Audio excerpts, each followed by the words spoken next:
Hello student, कैसे हैं आप। नेक्सस एजुकेशन पॉइंट में आपका स्वागत है। आज हम बात करने वाले हैं MPSC 003 पश्चिमी राजनीतिक चिंतन इग्नू यूनिवर्सिटी। टॉपिक है जेएस मिल। तो बच्चों, जेएस मिल के दो क्वेश्चन बनते हैं। एक जेएस मिल के स्वतंत्रता संबंधी विचार और है प्रतिनिधि लोकतंत्र संबंधी विचार।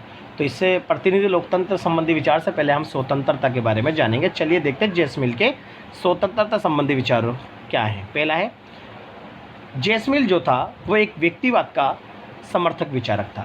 यानी जेएस मिल एक उदारवादी और व्यक्तिवाद का प्रबल समर्थक था और ये उपयोगितावाद का भी अंतिम समर्थक था। इसके विचारों में व्यक्तिवाद और उदारवाद और उपयोगितावाद का मिश्रण देखने को मिलता है। तो बच्चे, ये एक उदारवादी था, व्यक्तिवादी विचारक, और इसके उपयोगितावादी विचार काफ़ी पॉपुलर है, परंतु इसकी अपनी वृद्धावस्था में वे समाजवाद से प्रभावित था। तो जेएस मिल जो था, अगर वो अपनी वृद्धावस्था की अगर बात करें तो वो समाजवाद को वो पसंद करता था और वो समाजवाद को मानता था। लेकिन ये अपनी जवानी में, यानी अपने यंग अवस्था में, ये एक उदारवादी विचार था व्यक्ति के। अब ये लगा लो, पूंजीवादी अर्थव्यवस्था को भी ये मानता था और ये मानता था कि व्यक्ति को अधिकार स्वतंत्रता देनी चाहिए और व्यक्ति अपनी योग्यता और क्षमता के अनुसार अपना समाज में विकास करेगा। ये प्रारंभ में इसका विचार थे, मगर वो बाद में जाकर समाजवाद से भी प्रभावित हुआ और समाजवादी विचार इन्होंने रखे। जेएस मिल के स्वतंत्रता संबंधी विचार, इसकी पुस्तक जो ऑन लिबर्टी थी उसके अंतर्गत इन्होंने गहन अध्ययन करा और इसके जो अंग्रेजी साहित्य में स्वतंत्रता के संबंध में लिखा गया सर्वाधिक महत्वपूर्ण ग्रंथ था जो थी ऑन लिबर्टी था। इसने ऑन लिबर्टी में लोकतंत्र, प्रतिनिधि लोकतंत्र, स्वतंत्रता, नागरिकता के ऊपर अपने विचारों को प्रस्तुत करा।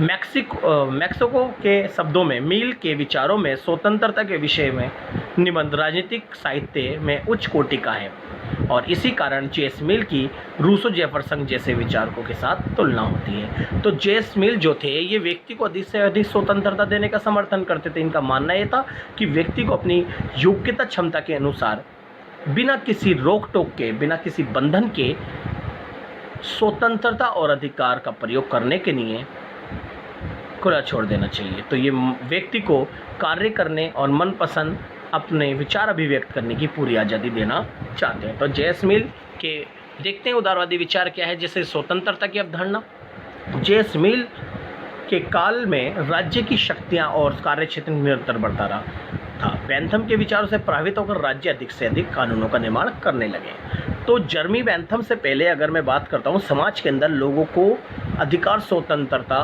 दी जाती थी, मगर राज्य का कार्यक्षेत्र सीमित था और राज्य का कोई रोल नहीं था। लेकिन जर्मी बेंथम के जब विचारों का उदय हुआ तो इनके विचारों के माध्यम से राज्य ने लोगों को कानून के माध्यम से अधिकार स्वतंत्रता देनी स्टार्ट कर दी और विभिन्न कानूनों का निर्माण होने लगा। तो जर्मी बेंथम से पहले कानून कम थे और इसके बाद कानून ज़्यादा होने लग गए और राज्य कानूनों पे कानून का निर्माण करने लगा और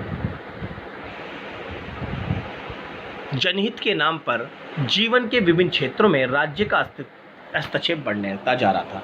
अब अगर हम बात करें कि राज्य ने ये बोला कि जो कानूनों का निर्माण हो रहा है वो केवल जनता के हित के लिए हो रहा है, तो जनता के हित के लिए कानून पे कानून बनते चले गए और मनुष्य के विभिन्न क्षेत्रों में अब राज्य का ही हस्तक्षेप बढ़ गया और सारे अधिकार अब राज्य ने ले लिया और व्यक्ति को कानून थोप दिए गए व्यक्ति के ऊपर, जिससे व्यक्तियों की स्वतंत्रता सीमित होती जा रही थी। क्योंकि राज्यों को अधिकार मिलेंगे, स्वतंत्रता मिलेगी, तो व्यक्ति के अधिकार राज्य छीनेगा ही।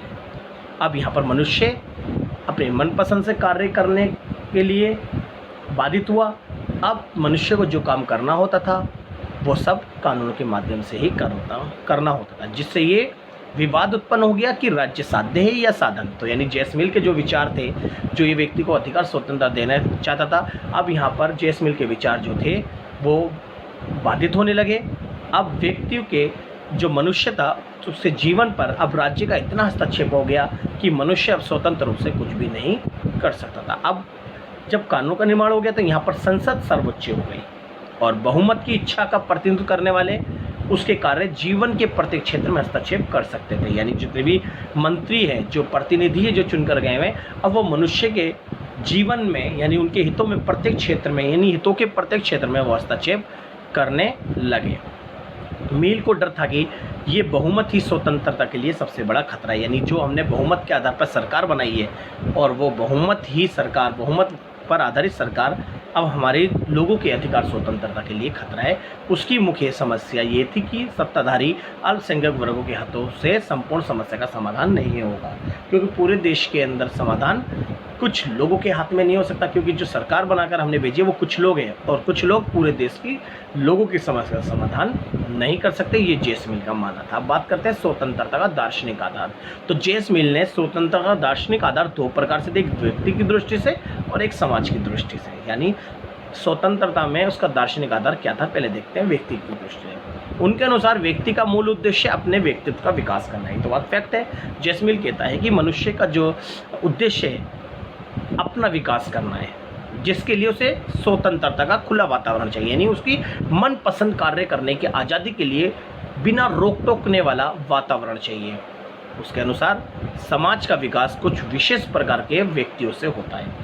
ये व्यक्ति कला, विज्ञान, साहित्य आदि के क्षेत्र में परिवर्तन लाने के लिए प्रयत्नशील होते हैं। यानी व्यक्ति का उद्देश्य है ज़्यादा से ज़्यादा खुला वातावरण चाहिए, और समाज की दृष्टि से समाज का विकास समाज के 100% लोग नहीं करते, बल्कि समाज में जो बुद्धिजीवी लोग हैं ना, जैसे जो कला, साहित्य, विज्ञान, शिक्षक लोग, इंजीनियर, वकील जैसे लोग होते हैं ना, वो समाज का उद्धार करते हैं। तो इन्होंने व्यक्ति की दृष्टि से भी इम्पोर्टेंट माना और समाज की दृष्टि से भी स्वतंत्रता इम्पोर्टेंट मानी। अब हम बात करते हैं स्वतंत्रता के लक्षण की। तो जेम्स मिल स्वतंत्रता के ऊपर क्या विचार देते हैं? इसकी स्वतंत्रता के जो विचार है, दो प्रकार के लक्षण हैं। देखो, दार्शनिक आधार भी दो हैं और यहाँ पर भी। यहाँ पर ये क्या कहता है, पहला लक्षण क्या है, व्यक्ति स्वयं अपना स्वामी होता है और वे अपने ऊपर सर्वोच्च सत्ता रखता है, परंतु व्यक्ति अपने शरीर और मस्तिष्क का स्वामी है, इसलिए उसे अपना विकास करने के लिए कार्य करने की पूरी स्वतंत्रता होनी चाहिए। तो यहाँ पर बोल दिया गया है कि व्यक्ति अपने बुद्धि पर पूरा अधिकार रखता है, अपनी योग्यता पर अधिकार रखता है, इसलिए व्यक्ति को अपनी बुद्धि का प्रयोग करने के लिए उसे मनपसंद कार्य करने की स्वतंत्रता होनी चाहिए। तो अब बात करते हैं दूसरी, व्यक्ति की इच्छा अनुसार कार्य करने की स्वतंत्रता। तो जेम्स मिल जो थे, व्यक्ति की इच्छा अनुसार कार्य करने की पूर्ण स्वतंत्रता होनी चाहिए और ऐसी स्वतंत्रता को नियंत्रित किया जा सकता है। उसके अनुसार यदि व्यक्ति ऐसे पुल से गुजर रहा है, उसके टूट जाने की संभावना है, तो उस व्यक्ति को जाने से रोका जा सकता है, क्योंकि नदी में गिरने की किसी की भी व्यक्ति की इच्छा नहीं होती। तो यहाँ पर जेम्स मिल ने बोला कि व्यक्ति को अपनी इच्छा अनुसार कार्य करने की आज़ादी होनी चाहिए। अगर व्यक्ति को कोई ऐसा काम करना है जिससे उसका अहित होता है, तो राज्य उसको उस कार्य करने से, व्यक्ति को कार्य करने से रोक सकता है। तो राज्य को केवल उसने इतना बोला है कि व्यक्ति के अधिकारों की पहरेदारी करे और लोगों के अधिकारों की रक्षा करे, लेकिन मनुष्य को मनपसंद कार्य करने दिया जाए। तो ये दो लक्षण तब बात करते हैं स्वतंत्रता के। पर एक है विचार अभिव्यक्ति की स्वतंत्रता। जेम्स मिल का मानना यह था कि राज्य का कोई ऐसा अधिकार प्राप्त नहीं है जो कि व्यक्ति के वैचारिक स्वतंत्रता पर रोक लगाए। तो इसलिए जेम्स मिल जो था, व्यक्ति के विचार अभिव्यक्ति की स्वतंत्रता का समर्थन करता है। दूसरा पॉइंट है कार्य करने की स्वतंत्रता, और जेम्स मिल का मानना यह था कि व्यक्ति को उसकी कार्य करने की पूरी आज़ादी मिलनी चाहिए। दो प्रकार की स्वतंत्रता का जेम्स मिल समर्थन करता है। अब बात करते हैं जेम्स मिल के स्वतंत्रता की सीमाएं क्या है। सीमा मतलब होता है स्वतंत्रता को मनुष्य की कब रख सकता है, क्योंकि जेम्स मिल के दो पक्ष थे, क्योंकि वो व्यक्ति को अधिक स्वतंत्रता देना चाहता है और वो राज्य को स्वीकार तो करता है, लेकिन राज्य को बेवजह अधिकारों के हस्तक्षेप करने से रोकता है। राज्य को केवल एक उनने पहरेदार बनाया है और उनने कहा कि अगर व्यक्ति स्वतंत्रता का इस्तेमाल कर रहा है और उसकी स्वतंत्रता से अगर उसका अहित होता है या कोई व्यक्ति उसके स्वतंत्रता को छीनता है, तो राज्य को फौरन उसके अधिकारों की रक्षा करनी चाहिए। इसलिए उन्होंने राज्य के सीमित कार्य क्षेत्र का समर्थन करा। तो यदि व्यक्ति दूसरे की स्वतंत्रता में हस्तक्षेप करता है, तो राज्य को उसकी स्वतंत्रता में हस्तक्षेप करना चाहिए। समाज और राज्य की स्वतंत्रता के लिए व्यक्ति की स्वतंत्रता को सीमित किया जा सकता है, और जब व्यक्ति अपना हित हो तो उसे रोकने के लिए स्वतंत्रता में हस्तक्षेप किया जा सकता है। सामाजिक कर्तव्य का पालन में रुकावट आने की संभावना हो तो स्वतंत्रता में हस्तक्षेप किया जाता है। और यहाँ पर जितनी बातें हमने स्वतंत्रता में हस्तक्षेप की बात कही है, और ये स्वतंत्रता में हस्तक्षेप केवल राज्य ही कर सकता है। तो ये जेम्स मिल के विचार थे। अब इसकी थोड़ी आलोचना के बारे में बात करते। देखो, नकारात्मक स्वतंत्रता, यानी जेम्स मिल जो था नकारात्मक स्वतंत्रता समर्थन करता, क्योंकि हर जगह उन्होंने कानून का विरोध कराए। समानता की उपेक्षा, क्योंकि कानून के अभाव में केवल असमानता को ही बढ़ावा दे सकता, समानता नहीं आ सकती, इन्हें समानता की बात नहीं कही।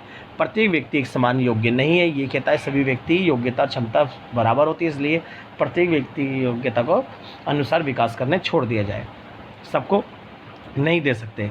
और फिर ये इसकी आलोचना अल्पमत को बहुमत से अधिक महत्व देता है। ये कहता है अल्पमत जो है वो सही नहीं है, बहुमत अल्पमत को ज़्यादा इंपॉर्टेंस देता, बहुमत को बिल्कुल नहीं देता। व्यक्ति को प्रत्येक कार्य करने की स्वतंत्रता नहीं दी जा सकती। तो जेम्स मिल व्यक्ति को स्वतंत्रता अधिकार देना चाहता है, लेकिन हर किसी व्यक्ति को इतनी स्वतंत्रता अधिकार नहीं दे सकते, क्योंकि वो अधिकारों का प्रयोग करके सिर्फ समाज का ही और राज्य का और दूसरे लोगों का ही शोषण करता है। तो जेम्स मिल के स्वतंत्रता संबंधी विचार थे। अगर आपको हमारी वीडियो पसंद आई हो तो हमारे चैनल को सब्सक्राइब करें, लाइक कमेंट शेयर करना ना भूलें।